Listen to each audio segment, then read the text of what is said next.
अभिनेता शशांक केतकर याने आपल्या अभिनयाने चाहत्यांच्या मनात एक वेगळं स्थान निर्माण केलंय। शशांक याला झी मराठीवरील होणारा सून मी या मालिकेतून ओळख मिळाली। या मालिकेत त्याने साकारलेल्या श्रीच्या भूमिकेने चाहत्यांचं लक्ष वेधून घेतलं। त्यानंतर शशांक 31 दिवस, वन वे तिकीट आणि गोष्ट एका पैठणीची या चित्रपटात झळकला। तर कलर्स मराठीवरील सुखाच्या सरींनी हे मन बावरे, झी मराठीवरील पाहिले ना मी तुला या मालिकेत प्रमुख भूमिकेत दिसला। सध्या शशांक हा स्टार प्रवाहावरील मुरंबा या मालिकेत अक्षयची भूमिका साकारतोय। शशांक हा सोशल मीडियावर बराच सक्रिय असतो। तो सोशल मीडियावर बरेच व्हिडिओ शेअर करत असतो। नुकतंच त्याने एक व्हिडिओ शेअर केलाय, त्यात तो त्याच्या जुन्या आठवणींना उजाळा देताना दिसतोय। पाहूया हा व्हिडिओ।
कधी कधी आपण आपल्या शहरात फिरायचं विसरतो।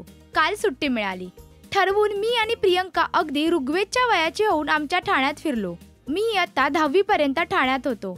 शाळेत असताना मित्रांबरोबर तलावपाळीला यायचो, राम मारुती रोडवर फिरायचो, भेळ खायचो, मिसळ खायचो। त्यानंतर होणारं सूनचं अनेकदा शूटिंग हे इथेच केलं। काल त्या सगळ्या आठवणींना पुन्हा एकदा रिव्हिजिट करता आलं, असं कॅप्शन त्याने या व्हिडिओला दिलंय। त्या व्हिडिओवर चाहत्यांनी कमेंट करत शशांकचं कौतुक केलंय।